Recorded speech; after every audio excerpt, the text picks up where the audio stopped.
Good evening. Wisconsin press conference to start with opening statement from Coach Mosley. Go ahead. First of all, I just want to give credit to Penn State on a really well played game on their part, and also, this has been a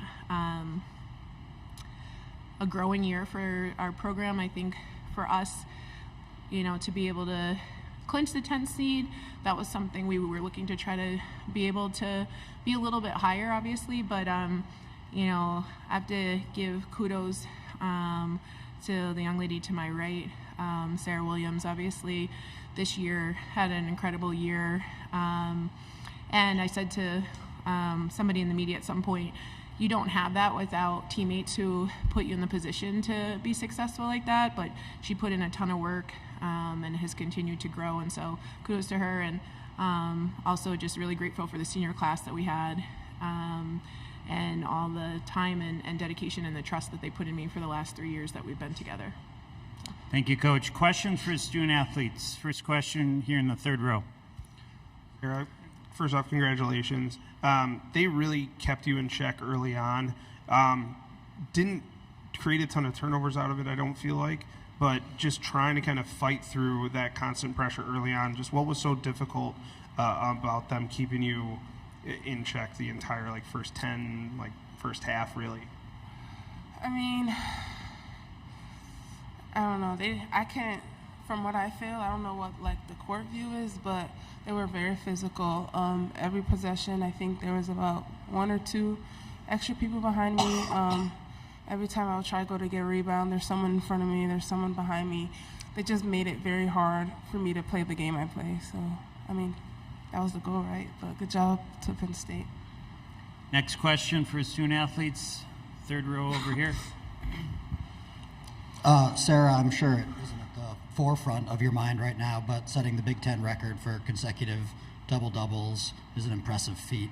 But beyond the points and rebounds, what are you looking to most improve on heading into next season? Definitely my passing.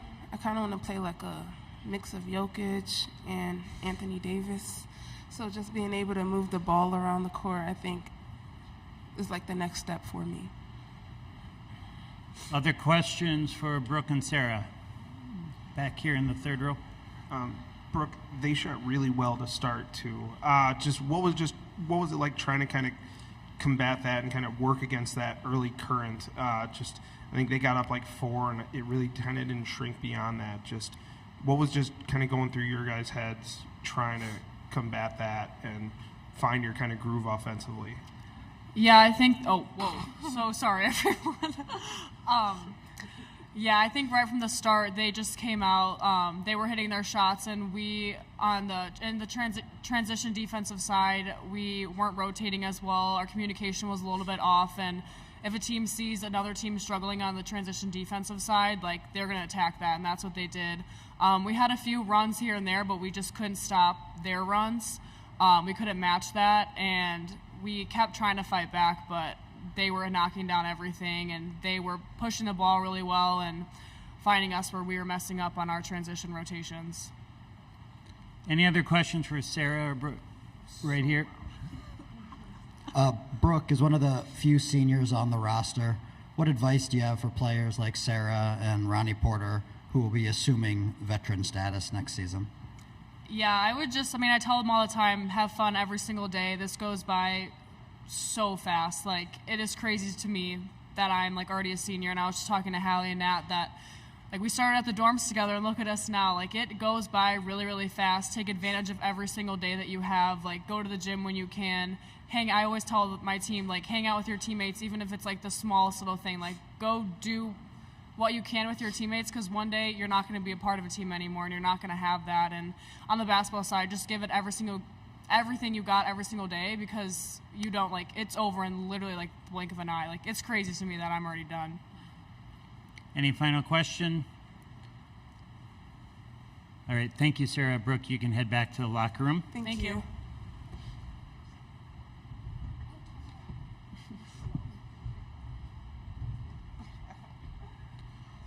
Questions for Coach Mosley? Right here in the first row.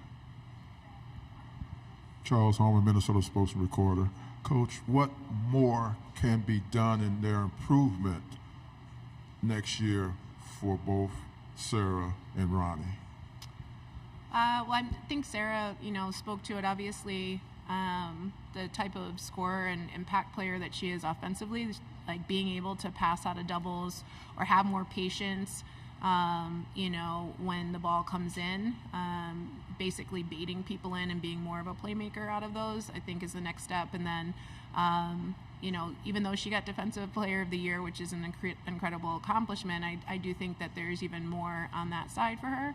And she's really worked on her perimeter game, but I think her being able to knock down threes consistently or pick and pop a little bit more, so she's not necessarily kind of relegated to the lane, and if it is a really physical game, being able to move around a little bit more. And then for Ronnie, I think Ronnie gave us, her very, very best this year.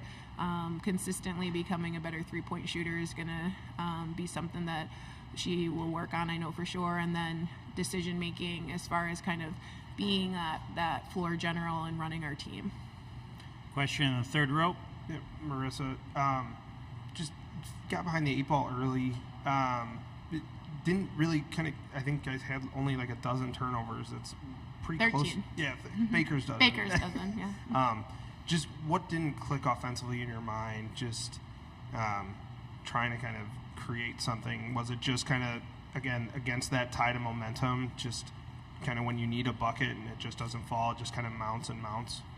I felt like we were just a bit rushed and disjointed, like we weren't really kind of playing all 5 people together on the court today. And, this wasn't the first game that Sarah's been doubled, right, all year. That's happened. And I think that people were trying to potentially step up, but it felt at times that we probably played a little bit too much one-on-one or, one-on-two, and being able to move the ball side to side and like you said, getting behind the 8 ball when you're trying to fight from behind.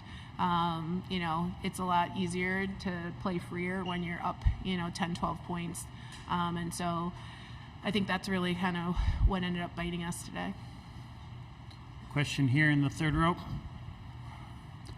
Brooke mentioned it a little bit, but there were multiple occasions where the defense looked confused and it resulted in an open Penn State look. What would you have liked to have seen done better by the team on the defensive end? It felt like we really weren't communicating very well, and especially in transition. Like we knew, last game that they were able to get open threes in transition. So I think we covered that when they would leak out on the wings. But then in the paint, if our guard was back, which usually your guard's the first guy back, they get stuck on a big guy, or big guys would come in, and there just wasn't that communication that was necessary to play a team like Penn State, who does have a lot of different weapons, and we're aggressive attacking the rim. So I think we needed to have much better communication, and then also just having a little bit more toughness there to battle if it was a mismatch. Last question here in the front. Melissa, I asked Kokish this yesterday as well. Black girls and black boys got the chance to see 2 black women coaching on the sideline in a big tournament like this. How important that is for them to see those kind of, you and her in those kind of roles?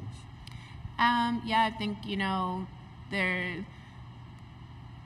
there needs to be obviously role models and as a young person watching, and even if they're just not young black men and women, but kids in general, I think in order to see that it's possible to have people of all different walks doing this, and for she and I to have the opportunity to coach at this level and be a role model or potentially inspire next generation of coaches or leaders, I think it's incredibly important.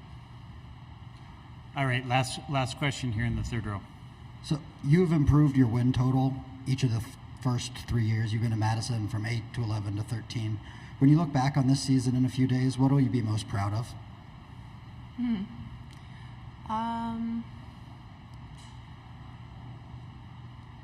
I think probably the thing that I would be most proud of is that, you know, despite how this ended, the steps that we're taking and the way that we're trying to build this and the way that we're trying to help each of the young women on the team become a better version of themselves, that to me is really why you should be doing this. And the wins are, you know, I love to win, but at that, I can't just be focused on that. So I think just the improvement of them and the challenges that we went through together and the growth that all of us, myself included, had this year.